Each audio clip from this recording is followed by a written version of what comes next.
സർബത്ത് കുടിക്കാൻ ഇഷ്ടമില്ലാത്ത ആരെങ്കിലും ഉണ്ടോ? അതെ, എനിക്ക് വളരെ ഇഷ്ടമാണ്. എന്നും അത് കുടിക്കുമ്പോൾ വിചാരിക്കും എന്തെങ്കിലും ഒരു സമയത്ത് ഈ നറുതീണ്ടി കിട്ടുമ്പോൾ ഞാനത് തന്നെ ഉണ്ടാക്കുമെന്ന്. അങ്ങനെ തേടിയ വള്ളി കാലി ചുറ്റി എന്ന് പറയുന്ന പോലെ എനിക്ക് ഇവനെ കാണാനിടയുണ്ടായി.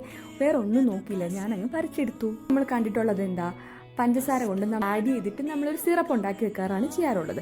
അപ്പോൾ എനിക്ക് അത്രയും ഷുഗർ വേണ്ടാത്തത് കൊണ്ട് ഞാനൊരു എൻ്റെ ഹെൽത്തി ആയിട്ട് എങ്ങനെ ഉപയോഗിക്കാമെന്നുള്ളത് ചിന്തിച്ചിട്ട് ഒരു ജ്യൂസ് ഞാൻ ഉണ്ടാക്കി. അത് സക്സസ് ആവുകയാണെങ്കിൽ നിങ്ങളെ കാണിച്ചു തരാമെന്ന് കരുതി. അപ്പോൾ അതാണ് ഞാൻ ഇപ്പോൾ ചെയ്തുകൊണ്ടിരിക്കുന്നത്. അതിനായി നമ്മൾ ആദ്യം ചെയ്തിരിക്കുന്നത്, ഒരു കലത്തിൽ വെള്ളം വെച്ചിട്ട് നന്നായി തിളച്ച് കഴിയുമ്പോൾ നല്ല കഴുകി വൃത്തിയാക്കി വെച്ചിട്ടുള്ള ആ വേരുകൾ നമ്മൾ ഇട്ട് കൊടുക്കണം. ഇത് ഉണങ്ങിയ വേരല്ലാത്തത് കൊണ്ട് ആ വെള്ളത്തിലൊരു പച്ച ചെവ കാണും. അപ്പോൾ അതുകൊണ്ട് നിങ്ങൾക്ക് ഒരു ഏലക്ക പൊട്ടിച്ചിട്ട് കൊടുക്കും. ഇനി ഈ വെള്ളം ആറിയ ശേഷം നമുക്ക് ഫ്രിഡ്ജ് വെച്ച് തണുപ്പിച്ചെടുക്കാം. ഇനി ഒരു ഗ്ലാസ് എടുത്തിട്ട് അതിൽ ലേശം നാരങ്ങ നീര്, ആവശ്യത്തിന് തേന്, ഇനി 2-3 ഐസ് ക്യൂബ് കൂടി ഇട്ടിട്ട് നമ്മുടെ നറുതീണ്ടി വെള്ളം കൂടെ ഒഴിച്ചു കൊടുക്കാം.